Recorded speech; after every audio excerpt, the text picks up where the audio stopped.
Hey, what's up? Welcome back to another edition of the Mandatory Live Fight Preview Show. Now, we got lots to get into this morning, but first, I want to say if you like the content, make sure to hit that like and subscribe button. Also, follow us on our social media channels. We're at the Mandatory TKO. And also, if you have a couple of minutes, we're also on the audio side. So, like I said, if you got a couple of minutes, leave a rate and review because obviously that helps the channel grow. And you could also give us a 5-star there because, I mean, why wouldn't you? But nonetheless, we got a big heavyweight matchup coming up this Saturday. And, you know, if you told me about this fight, Bryan, maybe like 2 years ago, I would have had a clear-cut winner. I would have known who I was going to go with. But now I'm feeling really, and this might not be the perception of everybody else, but you could probably say that this is a 50-50 fight in the sense that Daniel Dubois definitely has a chance against Anthony Joshua. Now we're going to break it all down, and then after we're going to give you some of our favorite bets for this fight. But Bryan, your thoughts on Anthony Joshua and Daniel Dubois, and would you say it's a 50-50 fight, 60-40? How are you viewing this one? Probably closer to 60-40 for me. Look, there are a lot of people, and betting odds would imply this, that is more lopsided than that. 80-20, 70-30, 90-10 for some people. There are a bunch of people who think Anthony Joshua's absolutely going to walk over Daniel Dubois, which I don't think that's going to be the case. There's a world where that happens. There's a world where that absolutely happens. The moment's too big for Daniel Dubois. It's at Wembley Stadium. He hasn't been on this type of stage before, but I don't see that coming. At least from my perspective, I think this is more of a, like, Anthony Joshua should be favored. Anthony Joshua, frankly, should win this fight, but I think Daniel Dubois has more than a puncher's chance of pulling off the upset. Yeah, and keep the comments coming, guys. We already see our friend of the show, Jesus, in the chat. We are going to get to all of your comments, but I definitely agree with you. I mean, I believe you could probably say it's a 50-50 fight because of the trajectory that Daniel Dubois has been on and the confidence that he has based off his last two fights. And then you take a look at Anthony Joshua, and we know that he lost to Usyk twice, but he's been on a pretty good streak since then. And I feel like he's gotten better. And I think right now is the perfect time for both of these guys to fight. If you do look at the odds, yeah, looks pretty lopsided. I think a lot of people are thinking that Anthony Joshua could possibly just run through Daniel Dubois. I don't think that is the case. And we're going to break it all down because obviously Brian and I do think that Daniel Dubois is a live dog in this fight.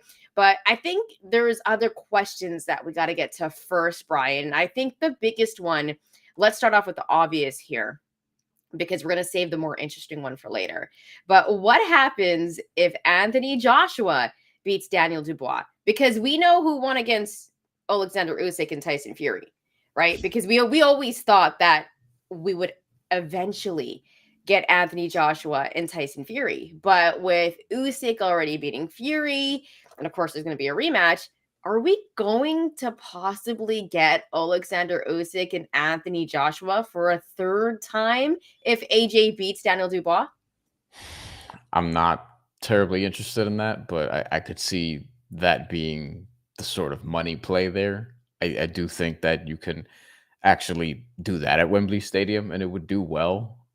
Specifically though, Anthony Joshua would have to have like a super impressive performance. Like, he would have to have one of the best performances of his career, which again, he could do that this weekend. Like, this is one of those fights where everything is on the table because there are two heavyweights with legitimate knockout power. Legitimate, can take you out with one shot power. And whenever you have two guys in the ring who are competent and who have that power and know how to get to that power, then yes, like, anything can sort of be on the table, which is why we'll talk about the betting aspect of this later. But Anthony Joshua minus 500 on the money line is a bit too steep for me. But yeah, like, I think as it relates to him potentially fighting Alexander Usyk, I'm not terribly interested in that. But it's a sellable fight if Anthony Joshua gets a big statement victory against Daniel Dubois. I would prefer Anthony Joshua fight potentially somebody else. We can go through some of the names and the heavyweight division. But I mean, are you interested in that potential trilogy? Given that we saw, I didn't think it was debatable that Alexander Usyk won those first two fights. No, not at all. And we saw Anthony Joshua get better in the second fight, but all in all, I thought Alexander Usyk dominated. And then after him beating Tyson Fury, it's just there's no shame in Anthony Joshua losing twice to Alexander Usyk because of how great he is. Anthony Joshua is great in his own right. I mean, you take a look at his resume. I've been quoted saying on this show that I believe he has the best heavyweight resume. But when it comes to Anthony Joshua and Alexander Usyk, I feel like I've seen it before. But the one thing that I will say about Anthony Joshua is that he's trending upwards. I think he's finally put it all together. And we talk about statement wins. And I know that Francis Ngannou isn't quote unquote a real boxer, but I mean, listen, this is a guy that fought in the UFC. He has a winning pedigree. We know how tough he is. And he knocked down Tyson Fury. Keep in mind that Tyson Fury's been knocked down a few times before and he's been in some wars. But that was, I feel like, a statement victory for Anthony Joshua because I think we were always thinking that we would get Anthony Joshua and Tyson Fury, and that's what it was kind of set up to be. But Fury ends up losing a very close fight, might I add. And I think that's the fight, Bryan, that I was kind of more interested in. Tyson Fury and Anthony Joshua. You could do that at Wembley and people would eat it up. Like even me talking about it right now, I would still be very excited for it. For him and Alexander Usyk, like you mentioned, if Anthony Joshua has a statement victory against Daniel Dubois, and it's one of his best victories in his career, and you take a look at his resume, and I think Klitschko would still be that statement on his resume, right? Because it was like the passing of the torch. They both got knocked down in that fight. Anthony Joshua was able to get it done. And that's when Anthony Joshua's star kind of rose as well after that Klitschko fight. And I think it's been that long since Anthony Joshua has had a statement like that, despite the fact that he kind of went on a run, right? He beat Alexander Povetkin. He beat Pulev. He did lose to Andy Ruiz. He beat Joseph Parker. He went on a run. And even though he did avenge that loss to Andy Ruiz, I took a look back at the resume and I'm like, when was the last time we were really hype on AJ? And I swear, I think it was Klitschko. So if he's able to have a statement victory against a Daniel Dubois, who is also trending upwards, we're going to get into Dubois in just a moment. I feel like there might be a need and want to see how he looks against Alexander Usyk because I've always said, and we know that AJ has power, like he's got that dynamite in his hands. But then after Ruiz, I feel like he got a little bit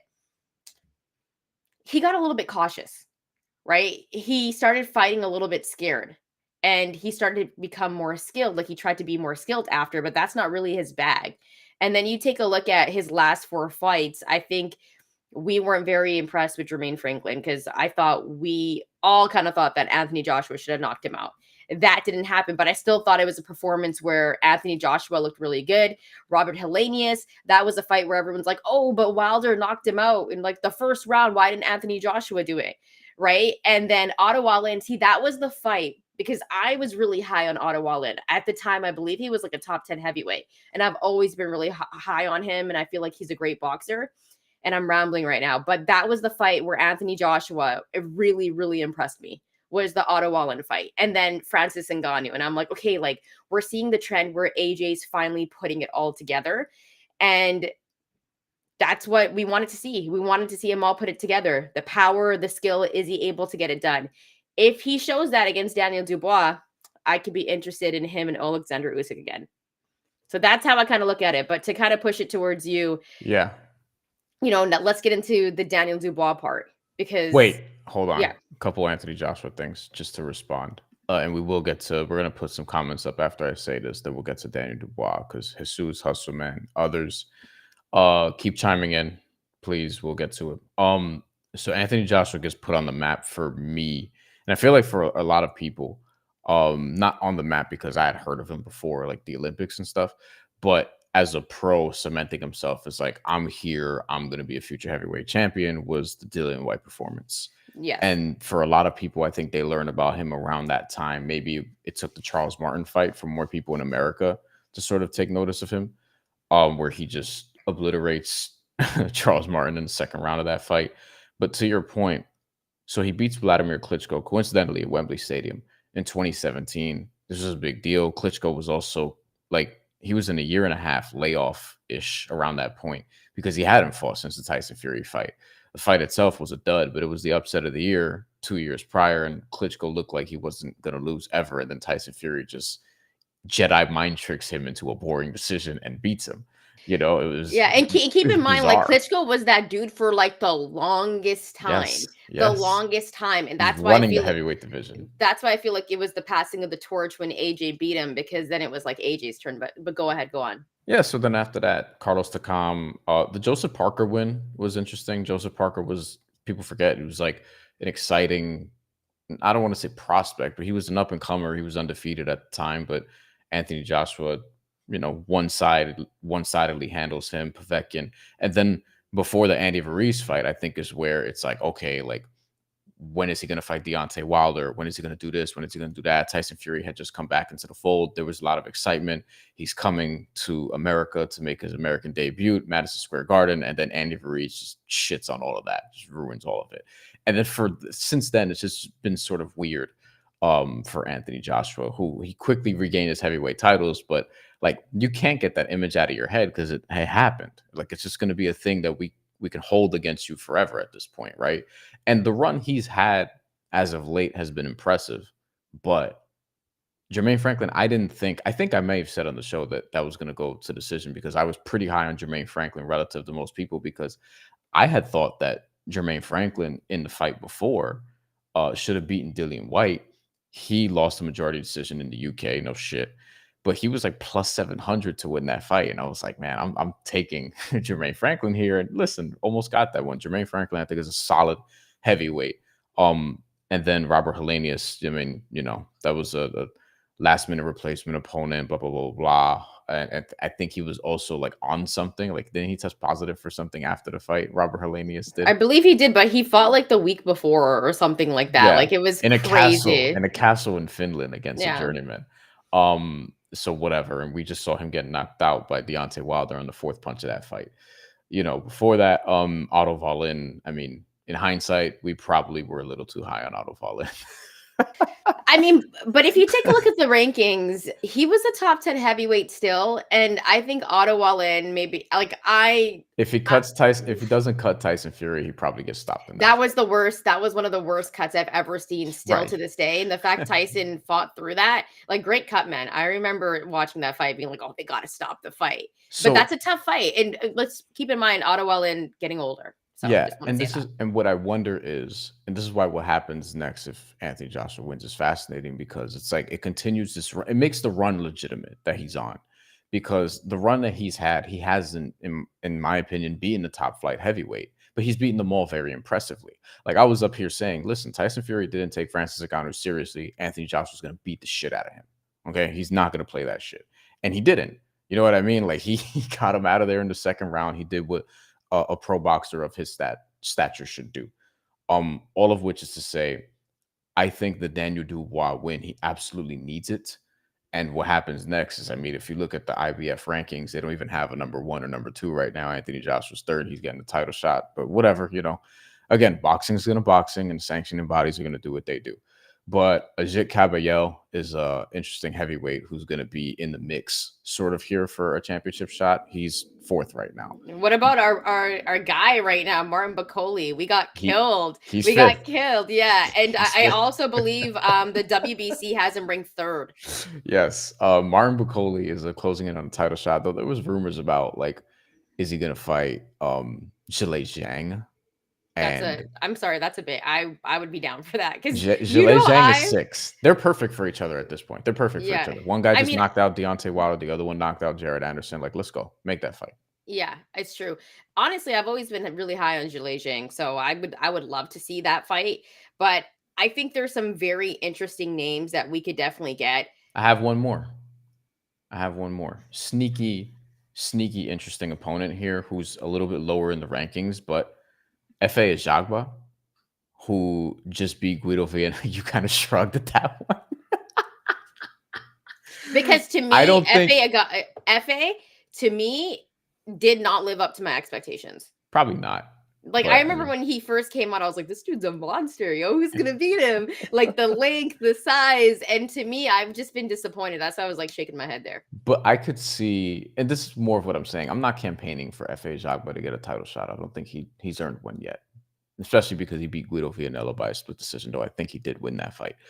Um, I just think that I could I could see myself waking up one day and like, oh, this is what Eddie Hearn put together. Got it.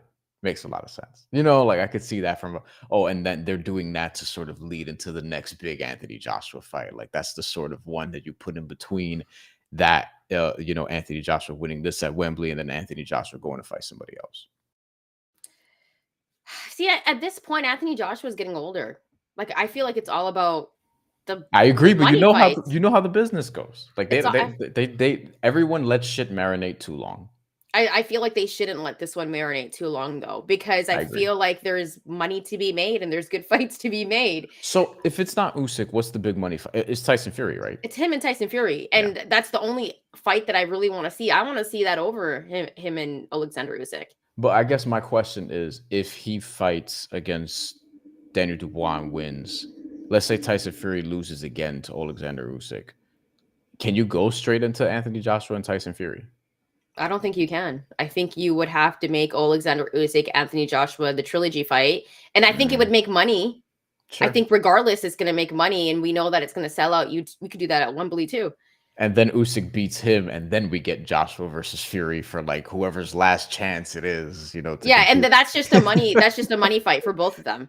I Or think. or Anthony Joshua beats somebody like F.A. Ajagba in the meantime, and Tyson Fury beats somebody else in the meantime. Martin Bacoli. Everyone wants to see Martin Bacoli. It probably won't even be somebody that highly ranked, but like they just both get wins, and then you have them facing each other, getting off win. Although the other scenario is interesting to me too. Like if if Anthony Joshua beats Daniel Dubois, which is what we're still talking about, and Tyson Fury loses to Alexander Usyk, like I do think if you go straight into Anthony Joshua, Tyson Fury, like, yeah, sure, Tyson Fury will have taken a hit, especially if the loss was worse than the first one. But I still think a lot of people will be interested. Just I think more people would be like, oh, Anthony Joshua's probably gotten this one.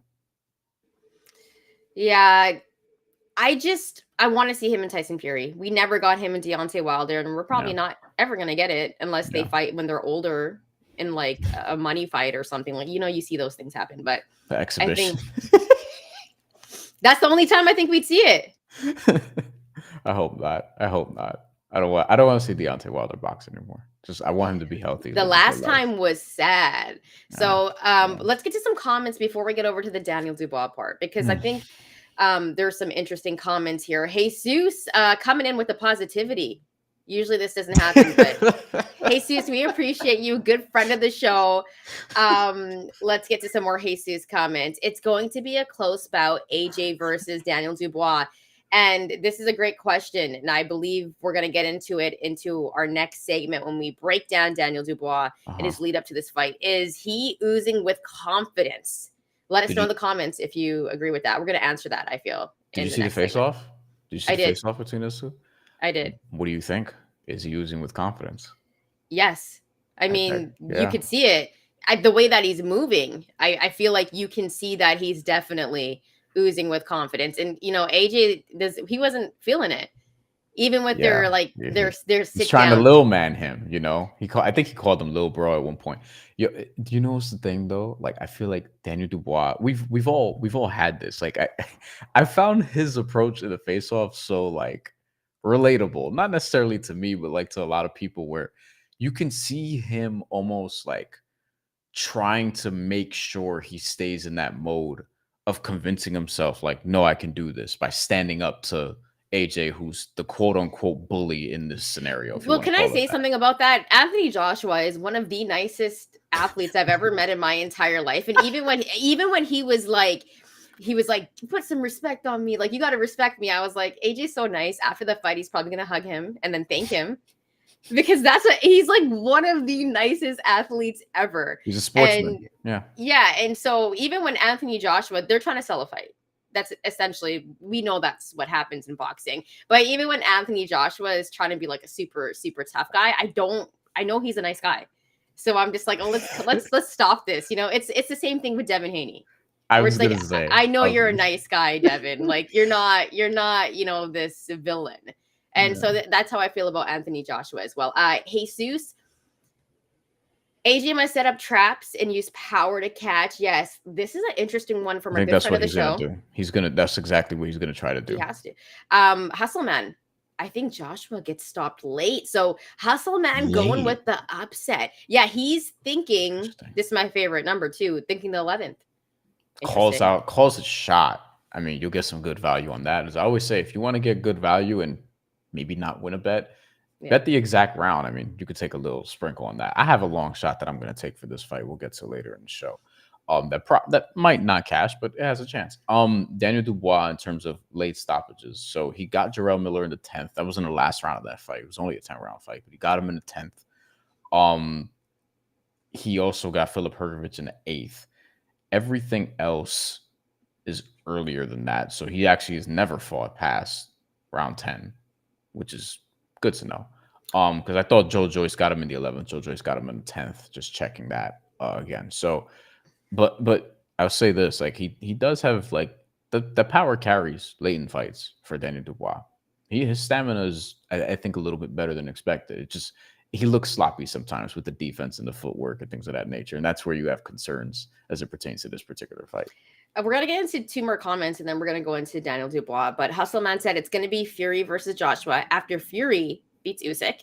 Then Fury versus Usyk 3 after Fury beats Joshua. And then we had an interesting one from Hustleman. He said, I don't see Fury fighting Dubois when he beats Usyk in the rematch. It's interesting to see what's going to happen because we're going to get into this question right now. Because if Daniel Dubois beats Anthony Joshua, what happens next and what will happen next for a guy like Daniel Dubois? I'm guessing there would be a rematch with him and Anthony Joshua, but Brian, what happens if he upsets Anthony Joshua at Wembley? Now this is the fun scenario, right? This is the one we can have a little bit of fun with Anthony Joshua and Daniel Dubois. There's clearly an effort to make this a sort of like, I don't want to say stepping stone for Anthony Joshua, but like this is the crowning achievement on your comeback tour. And Daniel Dubois can absolutely spoil that. And this is why I think he deserves more of a chance in this fight. He has a better knockout ratio than Anthony Joshua does, but also like he has you talk about devastating power in the show a lot, Shantelle. This dude has devastating fucking power, Daniel Dubois. Like the way he cracks people, the way he just like he can land with precision, and that shit is gonna do damage on Anthony Joshua, who we've seen get dropped, I think 5 times in his career at this point. Once the Klitschko, 4 times to Andy Ruiz. He's been rocked several other instances. Dillian White got him once. Alexander Povetkin got him before. Like he's been rocked. Alexander Usyk as well. Guys who don't really have Daniel Dubois' power. He just has to be able to get to it. So if he wins this fight, God, he can do like legitimately anything. But chances are it'll probably be a rematch. To which, you're gonna have to prove you can do it again. I just looked up quickly to see if there's a rematch clause because I haven't heard anything about it, but someone in the comments let us know if there in fact is. I don't like it doesn't have to be public before the fight, but it's something that could come out like, oh, by the way, there was a rematch clause and Anthony Joshua, decides to activate it. But I think more than likely we get a rematch. But regardless, Daniel Dubois standing like this, I don't think this would be Hasim Rahman versus, Lennox Lewis, where I think he'll get a little more credit for that. And it's a thing that can happen because listen, Anthony Joshua, like this is supposed to be his comeback tour, his revenge tour. He's in his mid-30s, as you mentioned. Danny Dubois is like 27, 26, something along those lines, entering the prime of his career, maybe. Like he's a young dude and he's significantly younger than Anthony 27 Joshua. years old. Historically, those guys win these fights when they're close enough. He just has to prove that it's close enough. This is the most interesting thing that I think could happen because I think it also sets up a really good fight. Because if Daniel Dubois was to beat Anthony Joshua, of course, there's the rematch, right? Say there's no clause, and let's just say, just for fun, that he would fight Usyk.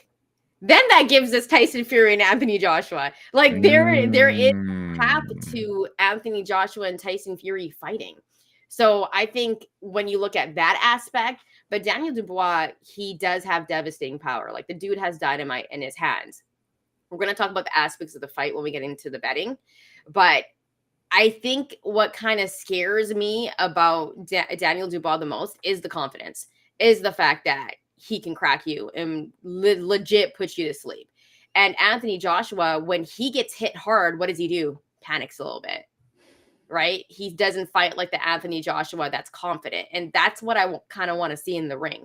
What Anthony Joshua are we going to get? Is he going to be the bully in the ring? Because we know that Daniel Dubois, he can trade. He can land an uppercut. He can land devastating shots on Anthony Joshua. So if Daniel Dubois is able to get it done, I think it sets up a massive fight against him and Alexander Usyk possibly. But then Rematch. it also gives us Fury and AJ if there is no rematch clause. But I do believe if Anthony Joshua was to lose, they're going to have a rematch for sure.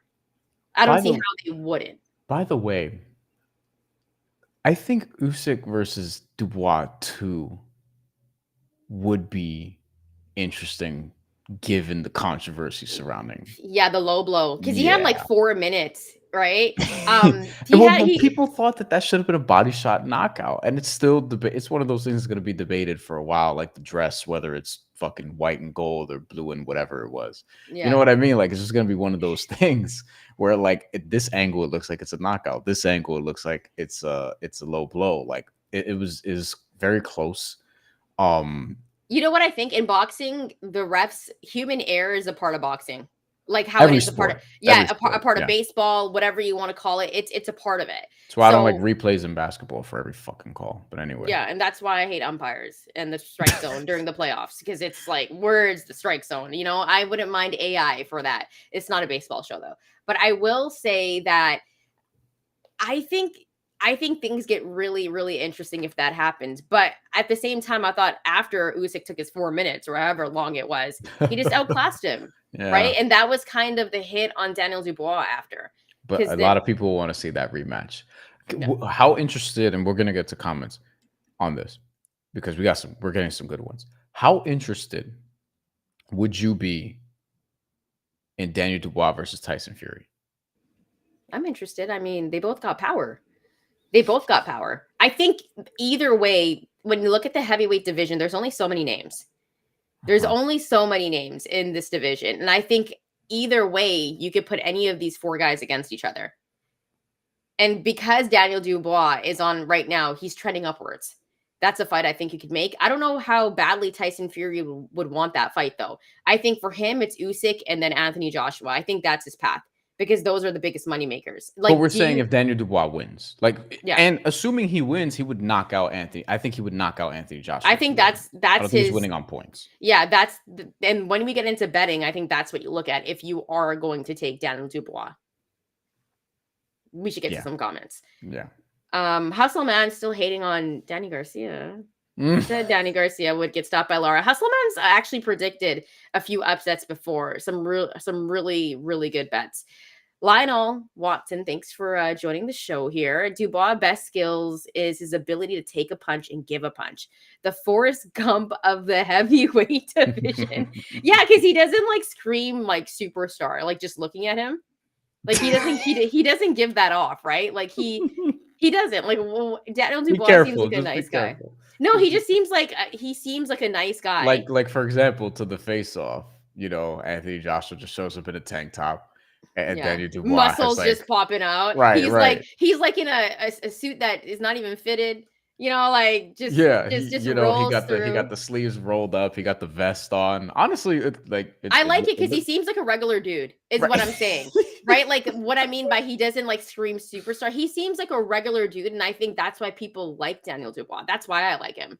Because I Yeah. feel like he's a dude that you could go out and like have a beer with. He see yes. I like that. Like I think his fights are entertaining. He's not an amazing interview, so to speak, but like I don't know. I find myself very much like interested in all of his fights. I just can't explain it. I think it's because of the way that he fights too. Yeah. He's The way he fights, entertaining. the way he kind of carries himself. Like I like Daniel Dubois, man. I gotta be Yeah, honest. I feel like he would be cool to like chill with outside. Yeah. But just a regular dude. That's how he comes off to me at least. Yeah. Hustle man, Not that fear. AJ doesn't, by the way. AJ also comes off, but we've talked about him already before. Yeah. Hustle man. Fury beats Usyk. Dubois beats AJ. Dubois fights Usyk and Fury fights Joshua. I mean, yeah, like you That's a could weird, line this yeah. up. It's legit what we were kind of saying. Jesus Honestly, with that'd be like if you're a boxing fan, I could argue that that's the most fun scenario.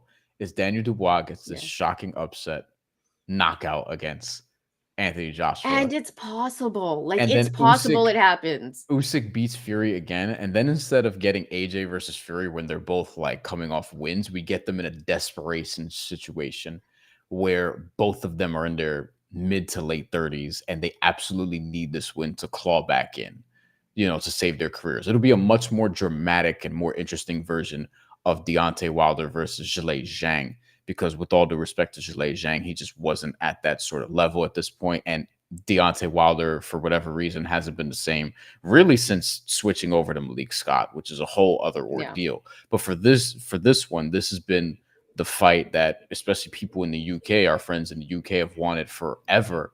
And to put that at Wembley Stadium in a consequential fight where it's like everything's on the table. And it's almost a loser leaves town match, which I love to talk about because as a wrestling fan, those are the interesting ones. Like I Yeah. would love to see AJ versus Tyson Fury in that scenario if we get there. Jesus, Chantel Fury versus AJ is past due interest, not there like before. You see I the way disagree that for all the reasons I yes, just said. exactly, and that's why I kind of read that because for me, that's the one fight I still want. I still want that fight. And I think you do it at Wembley. And if they are in a losing situation, it makes it so much more entertaining. But Yeah. regardless, I think if you're a boxing fan, like I know it would mean a lot to anyone that's like, a European boxing fan. That fight means a lot to them. But even just for a boxing fan, I think you want to see Tyson Fury and Anthony Joshua. You need to see one of those fights. It's also like a legacy fight, and they can both make a lot of bread. And we'd probably get a second fight, and possibly, depending on how it went, a third fight. Like who knows how it could go, but they can make a lot of bread and just like ride off into the sunset. At this point, Anthony Joshua doesn't even need to continue to box. Yeah. He's made so much money. He's that guy. He'll always sell out. Yeah. He'll always sell out arenas because he has that star power. But, there's still some money to be made. And I still think there's some really good fights to be made. But Bryan, before we get into the betting, because it seems like you want to say something. Yeah, per usual. I can tell. Yeah. But Anthony Joshua also, like, he can make a lot of, like, you can just see he can make a lot of money on Sky Sports as a commentator. Like, you know what I mean? Or DAZN or whatever the case may He be. could do honestly, AJ Um, could do whatever he wants. But if he wants to fight, like he and Tyson Fury, look, we didn't get Deontay Wilder versus Anthony Joshua. Mm. And it's unfortunate that we're not, but hopefully we're not at this point. I would say just for the betterment of Deontay Wilder's health going forward, we can't also miss out on AJ versus Tyson Fury. I refuse. One more comment before we get into the betting aspect. Nobody at heavyweight is beating Fury or Usyk besides them beating each other. I disagree because I feel like Tyson Fury's been in so many wars that I think Anthony Joshua would have a chance against him based off the fact of just the power. It just depends what Anthony Joshua we're going to get. And that's why this Daniel Dubois fight is so interesting, because in the past when AJ's got pop with some power, he's fought a little bit scared and kind of fought not like how he should. But I feel like if he has the power, if he's put the skill together, then he's very dangerous. And so that's kind of what I want to see in this fight against Daniel Dubois. So we want to give you our favorite bets for this. And I think it gets really interesting because there's a few bets that I'm looking at, Bryan. But why don't we get to Money Be Green? Motherfucker, money be green. Money feel like money. That shit look green to you? All right, we haven't played that for a minute, so I was excited to play that. Here are our best bets for Anthony Joshua and Daniel Dubois. Straight up on the money line, Anthony Joshua, a minus 500, and then you got Daniel Dubois, a plus 350, straight up on the money line. Bryan, how are you betting this, and how do you see the fight going? I haven't posted the clip of my Action Network preview for this fight because I was waiting for this. If you do go to that video, I'll provide more of an elaboration as to why I like these particular bets for this fight. The first one is my actual bet for this fight, which is over 1.5 knockdowns. So this is not this person to knock this person down or this person. Like, I'm just covering my ass in case we get an upset, basically. There's a chance that each guy can knock the other one down. That's a way to get this. Or just, say AJ knocks down Daniel Dubois twice, Dubois knocks down AJ twice, whatever. But over 1.5 knockdowns out there on the market, minus 140. So juiced a little, but I still love this bet. I think we're going to see at least one, and I would say 2+ knockdowns in this fight, because one, these guys have both been dropped several times already in this career. We've been talking up the power. Like, both of these guys have power, have precision. And Anthony Joshua and Daniel Dubois have also gotten up from several knockdowns in their career. Daniel Dubois gets a lot of shit for not getting up against Alexander Usyk, not getting up against Joe Joyce, but he did get up in an almost disastrous performance against Kevin Lerena, where he got dropped. I think I bet on Kevin Lerena, by the way, as a long shot money line sprinkle. He had an injury in that fight, though. I feel did. like he tore something. So that was one of the fights where I take a look back and I'm like, okay, whatever. This is part of it, though. Like, he gets dropped 3 times in the first round.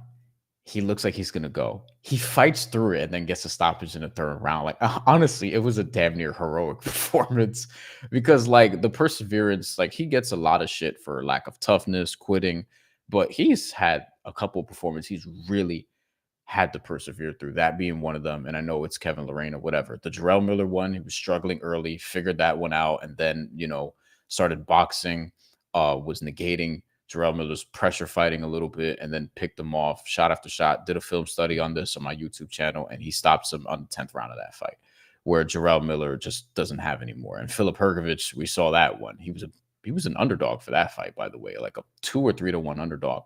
And he stops Filip Hrgović in the 8th round. Let's be serious. They were like hyping up Hrgović for a minute. We both. He's a solid boxer, but I mean, there was a lot of hype on Hrgović to win that fight. We both thought he got a favorable decision against Zhilei Zhang, but he was the favorite going into that robbery. That was a robbery, but yeah, it was unanimous too. But yeah, so I like that over 1.5 knockdowns, and then my long shot for this fight, because I want a piece of this just in case it happens. It was plus 650 earlier in the week. Now it's plus 600. Put like little, 1/10 of a unit or 2/10 of a unit, which is probably what I'm going to do. Daniel Dubois gets a stoppage plus 600. I feel so like you're taking that. So how are you betting? Okay, so you're taking the 1.5 over for knockdowns. What's your other bet for, like, not the long shot? Who are you taking? No, that's it. Those are my 2 bets. Okay.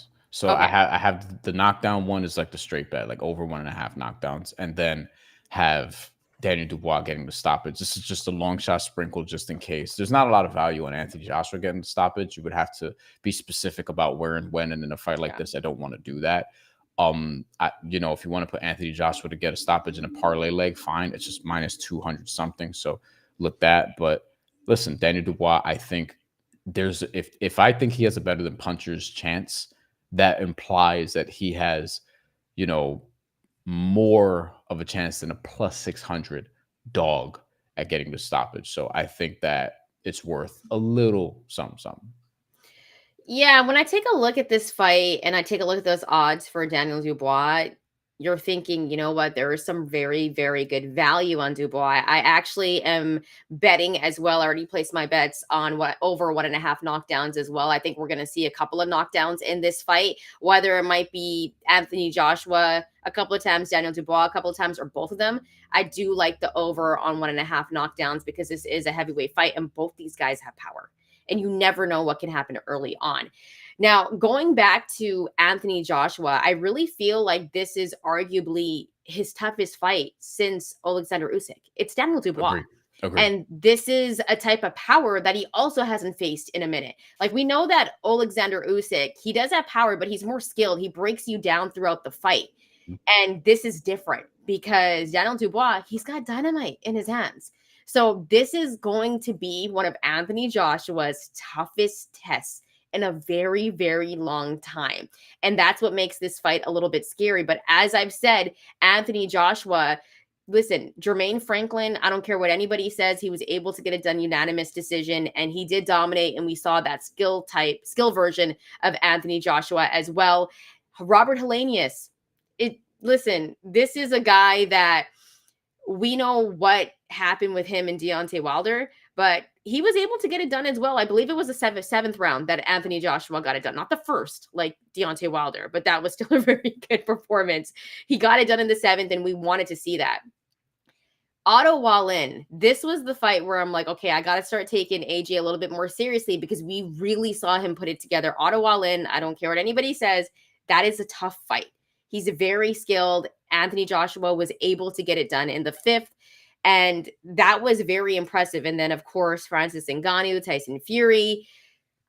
Francis Ngannou dropped him. And Anthony Joshua right away was like, I'm not playing around with this. I got the bag. Now let's get to some business. And great performance, Francis Ngannou. I don't even know if we're going to see Francis Ngannou in the ring anytime soon after that one, if there's been any talk, because that's the type of performance Anthony Joshua had. So trending upwards, and is about to be in his toughest fight in a very long time, in a few years, since Alexander Usyk, because the last time he fought Usyk was in 2022. So listen, it's been about 2 years, and we kind of saw what was going to happen with the Usyk fight, because we saw it twice. Now, Daniel Dubois, everyone can talk about, oh, he quit against Joyce. He had like nerve damage and a busted eye socket. Quit. Like, that's crazy to me. Okay. Like, the dude had nerve damage.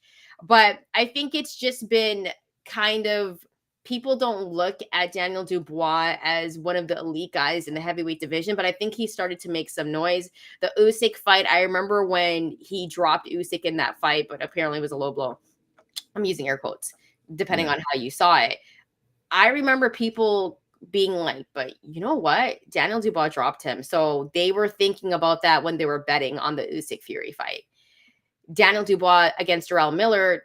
Listen, a lot of people were taking Jarrell Miller in that fight. Jarrell Miller he was like 300 pounds in that fight. I don't know what was going on with Jarrell Miller. He did not look very healthy in that fight. Well, but that's kind of just how, like, he just be like that, honestly. Like Jarrell Miller, in terms of listen, so for that fight, he weighed in at 333. Okay. For his career, he's been at 340. He's been at 315. He's hovered around 300 for much of it. When he was coming up here in Brooklyn, I'm in Queens, but here in New York City, he's from Brooklyn. He was like 280, 270, whatever the case, and just, slowly moved up. There's a lot of controversy with him. Keep in mind that Andy Ruiz was the replacement for Jarrell Miller when he was supposed to fight Anthony Joshua. So kind of full circle how that went. Filip Hrgović, that was a fight for me where I really felt like Daniel Dubois showed how skilled he was, showed off the power against a guy where people were like, listen, Hrgović he's not a bum. Like, this is a guy that's been a top 10 heavyweight. And Daniel Dubois, once again, I think he was an underdog again going into this fight against Anthony Joshua. Now, here's where the worries come, because Daniel Dubois, he gets hit with the right a lot. And we saw that against Filip Hrgović. He was getting popped with the right hand. What does Anthony Joshua have? Dynamite in his right hand. Okay, this is pretty much a matchup where Anthony Joshua should dominate on that end, because Daniel Dubois, he gets careless defensively. Even when he throws the double jab, he leaves his chin totally exposed. That's also where I think Anthony Joshua is going to be able to land the overhand right, because what does Anthony Joshua do really well? He does, the stab jab, and then he legit throws the overhand right. That's another punch where I feel like is going to land on Daniel Dubois a lot. But I think Daniel Dubois is going to be able to land on Anthony Joshua as well, even though I feel that Anthony Joshua has gotten better defensively. So I do think this is a fight that won't go the distance, Bryan. I think there's going to be a stoppage in this fight. I just feel like because Daniel Dubois gets hit with the right so much, and we saw Filip Hrgović just have his way with the right hand. Unless Daniel Dubois has cleaned that up, I see Anthony Joshua finishing this fight in round 7 through 12, and I'm going to take Anthony Joshua there, a plus 162. I think he gets it done at Wembley. I would not be surprised if Daniel Dubois gets an upset here, but I'm going to rock with AJ just because I think he's put it all together. And I just don't like how defensively irresponsible Daniel Dubois can be. And against a guy like Anthony Joshua, who's also trending upwards, and I feel like he still feels like he has something to prove for some strange reason. This is a fight that's kind of tailor-made for Anthony Joshua to get the win. And I think that's also why we're having it, to be honest with you. Because Eddie Hearn's like, you know what? Like Eddie Hearn would never do that. I don't know. We should ask Oscar De La Hoya. But nonetheless, that's how I'm betting the fight. 1.5 knockdowns. I like the over there. And then Anthony Joshua to get it done in rounds 7 through 12. I think he's going to be landing that right hand so much on Daniel Dubois. It's going to be breaking him down. And then we're going to get the stoppage. But guys, let us know in the comments how you see this one. Hustleman likes it. Hustleman loves your bets for this one. He said Bryan is going to be happy when he wins both bets. I mean, there's so much value. Really good on the Canelo fight, and I've been this year. The boxing bets have been. You can look. It's in the Action app. Up whatever units, and the ROI is good. I'm probably jinxing myself because I might fall flat on my face in this fight. But hopefully not. Just a couple other things as it relates to this. So the over under is 7.5 rounds. That's at -126 to the over. Your bet would imply that we are going to hit the over in all likelihood. Yeah. But well, here's the thing. I initially wanted to bet rounds 5 through 8. You love 5 through 8 because, but I just feel like I love it. And especially in heavyweight fights. I love that. I love that bet. But I also feel like this fight could be extended when you take a look at Daniel Dubois and the Jarrell Miller fight. Got it done in the 10th round. Right? Like, yeah. And just at the end. And you just never know. And we don't know how this fight's going to go. Daniel Dubois has power. I also might just sprinkle on Dubois because the odds, they're just too nice. That's why. That's what it is for me. It's a value play, right? Yeah. It's a value play. The defense is worrisome. This is why Anthony Joshua should be the favorite and is a favorite. I think 5-1 is a lot, which is another reason why I'm like the Dubois sprinkle is worth it at this point. But look, again, Anthony Joshua should win this fight because he's just a better boxer. He's a better counterpuncher. He has a better jab. Daniel Dubois, better resume as well. Daniel Dubois, sneaky good jab, not better than Anthony Joshua's. Anthony Joshua is also going to more comfortably find his range and settle in. Now, Filip Hrgović is listed 6'6" with an 82-inch reach, which is what Anthony Joshua is. I wouldn't say they box the same way, but Daniel Dubois was able to figure out ways to land on Filip Hrgović. But in the process of doing that, he ate a lot of 1-1-2s. I was watching it through when I was doing the film thing, and it was like a lot of 1-1-2s. It's like, Jesus Christ, man. He just keeps eating these. But, he eventually figured out how to close the gap. Pressure him. He can take a punch though. That's the thing. But Anthony Joshua's power is different than Hrgović, right? Like, let's be serious here. That's the other piece of this. Even though he is aging, quote unquote, and Anthony Joshua, like, if you want to say he's slightly past his prime, and if his prime ended with the Alexander Usyk losses, I think that would be fair. I still think this version of Anthony Joshua deserves to be favored and would beat most heavyweights in the world. That being said, listen, I don't know if the range is going to be too much for Daniel Dubois to overcome, because at the end of the day, I don't think, while Anthony Joshua's good footwork for a heavyweight, I don't think he's going to be moving around the ring like the way, a flyweight would, so to speak. Like, I don't think it's going to be that. Like, I think Daniel Dubois is he's going to have to figure out ways to cut off the ring and fight smarter. And yes, he'll have to take some chances, but I mean, he's not a guy who I think is going to panic in the way that we've seen Anthony Joshua do, I guess. And I think that's one of the things that I'm most excited to see. Excited because anytime Anthony Joshua's been hit and he feels it, he panics. So I want to see what he does with Daniel Dubois' power. Because is he going to start to box? And I mean, Anthony Joshua should try to control the distance. Daniel Dubois going to try to make this fight on the inside, because that's how Daniel Dubois likes to fight. And he likes to throw a flurry of punches. Yeah. Listen, he takes a lot of shots, but he leaves his chin exposed. And I feel like it's It's made for Anthony Joshua to get a knockout in this one.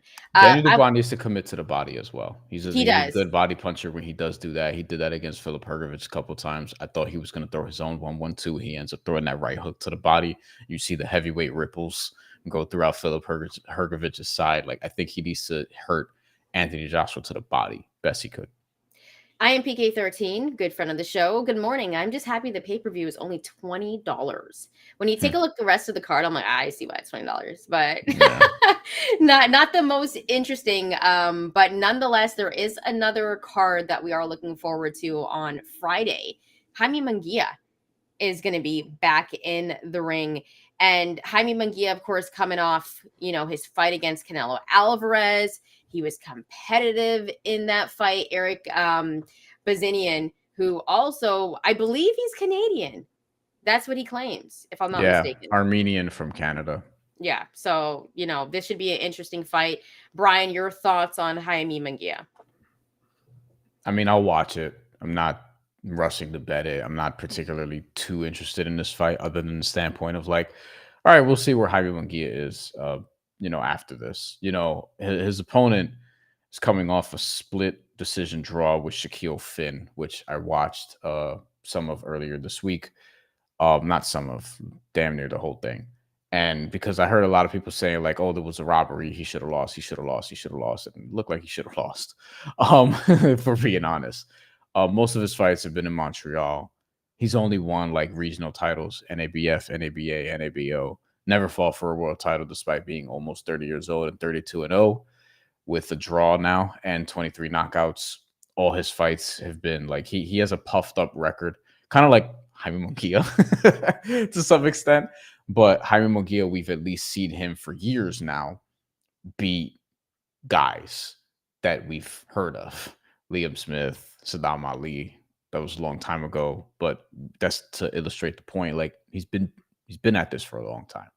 John Ryder more recently, which you especially think that John Ryder was, overrated in his day, but he made John Ryder retire and stopped him. And John Ryder had only been stopped once before that and shouldn't have been stopped in that fight. It was a bad stoppage. So I give him some credit for that. He beat Sergey Derevyanchenko. Nothing made me happier than seeing Jaime Munguia do that to John Ryder. Because after that Canelo fight, the way they were hyping up John Ryder, I was so annoyed. Canelo was coming off surgery and a layoff. Like, let's stop it. Anyway, sorry to cut you off. So Bazinian, I don't know how to say his last name, to be honest with you. I mean, if you're from North America, I think you say Bazinian. That's how I've heard it. But okay. Whatever. I mean, we might not care after this weekend. Yeah. But hey, he's Canadian. We care. He probably should have. He probably could have lost that fight to Alantes Fox, which I vaguely remember in 2023. But that was a majority decision that was close, and he probably could have lost that fight. Two of the cards were 98-92 in his favor, which all right, seems generous. But like, his resume is just not. It's just not there. So this is clearly set up for Jaime Munguia to win this fight and then move on to the next. So I'm interested in seeing Richard Torres Jr. I'm interested in seeing Emiliano Vargas. But this is a fight of. I mean, this is a card of one-sided top-ranked fights. Listen, Jaime Munguia should win this fight, but Eric Bazinian, I feel like, is actually a tough fight. He does have power. Of course, his resume is a little bit juiced up, but sure. I mean, that's boxing. Yeah. And he does throw a flurry of punches. He does great shots to the body. Like, he's a great body puncher. Eric Bazinian is a very good fighter if you're looking for a tune-up, because we haven't seen him against real competition. I think that's kind of where you're going to see the edge for Jaime Munguia, because Jaime Munguia, we was just in the room with Canelo Alvarez. But I do believe that Eric Bazinian is a tough fight for him because of that power, because of the body punching, and the fact that he can throw a flurry of punches. What's one thing about Jaime Munguia that we've noticed throughout the years? He's very irresponsible defensively. He has the high work rate and he has the power, and that's how he wins fights. But he also leaves himself open to get dropped and hit. And we've seen that before. So the confidence for Jaime Munguia after fighting Canelo Alvarez, I want to see what type of fighter we get. Also, I think one of the biggest storylines is he's not even with Freddie Roach anymore. He's with Eric Morales. So he's changed his trainer. So usually when you change your trainer in your first fight, you're a little bit cautious. Like, you don't look like that same dude, right? So I want to see what type of Jaime Munguia we get. I'm not sure why he left Freddie Roach, because I thought Jaime looked good under Freddie Roach. But to go over to Eric Morales after the Canelo Alvarez fight, and now you're going to be fighting Eric Bazinian, who, not a big name. I don't think a lot of people have seen him fight, but he's a solid opponent. If Jaime Munguia gets irresponsible defensively, which we've seen him do throughout his career, he could be in trouble. Like, this is not a sure fight for Jaime because of the fact that he switched a trainer. So I think that is the interesting point of the whole fight, but he should win this fight, and we'll see what happens. I'm still interested in Jaime Munguia and Berlanga. Me too. That's still a fight that I think I could get down with. Jesus, who's also asking me about another fight on the Anthony Joshua Danny Dubois card. I might circle back to that. Not a lot of value in it, I'll be honest, but does mention Top Rank wants, in his opinion, Christian Mbili versus Jaime Munguia. Which, I mean, why else would you sign Jaime Munguia? After a Canelo Alvarez loss, you and have another. Everyone's talking about Canelo fighting him as well. There's talk. Anybody but David Benavidez. I mean, listen. I would love Christian Mbili versus Jaime Munguia. I would love Edgar Berlanga to fight either one. I would not mind that at all. Mbili looks good, and he also needs to. I want to see him fight some real dudes, but he also beat Sergey Derevyanchenko. So that's a very tough fight. Very tough fight. But let us know in the comments below how you're going to be betting these fights this weekend.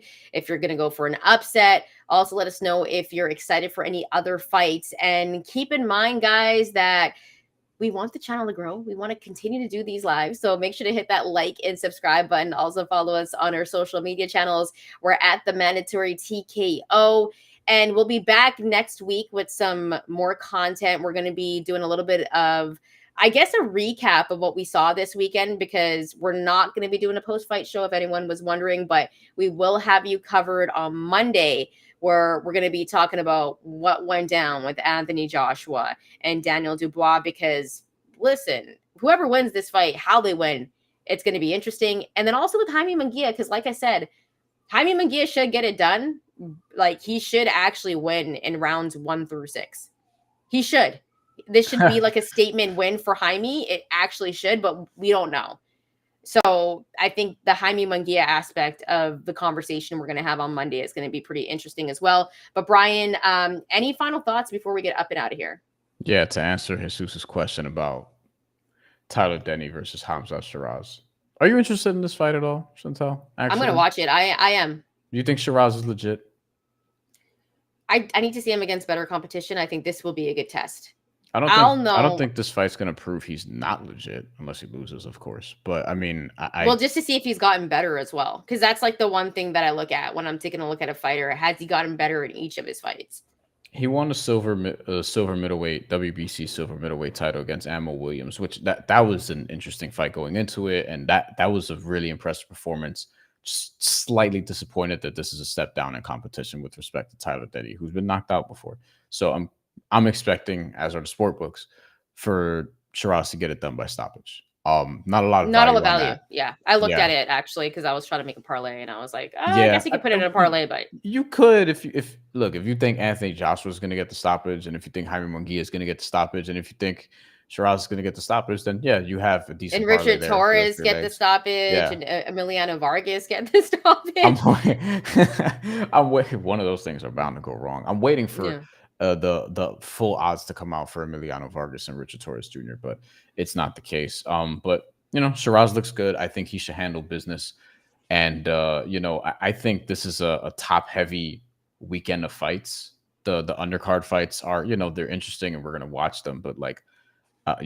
Maybe like say for a couple different dudes, like Joshua Buatsi versus Willie Hutchinson is sneaky, really very interesting. Good. That's actually a good fight. But also I feel like these fights are on at the same time USC and Michigan are on. So I'm going to have that on the smaller screen. Oh, shit. No, that's the other thing, man. You know College football, yeah. College football. I mean, USC and Michigan, yeah. Like I don't know if I'm going to be watching the undercard, to be honest with you. But I will check out. I will have it on the smaller screen. Yeah. You're more of a college football person than me. I love so college it's football. fine. But you WNBA also- playoffs are going to start Sunday, so I'm excited for that. I just don't like that it's going up against the NFL, but it is what it is. It's just tough. It's a good week. It's a good week. By the way, guys, hit that like and subscribe button and make sure to follow us on our social media channels. We'll be back with you early next week. Drop some comments. Let us know how you're betting this fight. Also, drop your slips if you are taking Daniel Dubois and taking the upset. Bryan, I'll let you have the last words. Donate to the channel as well, please. We enjoy the support.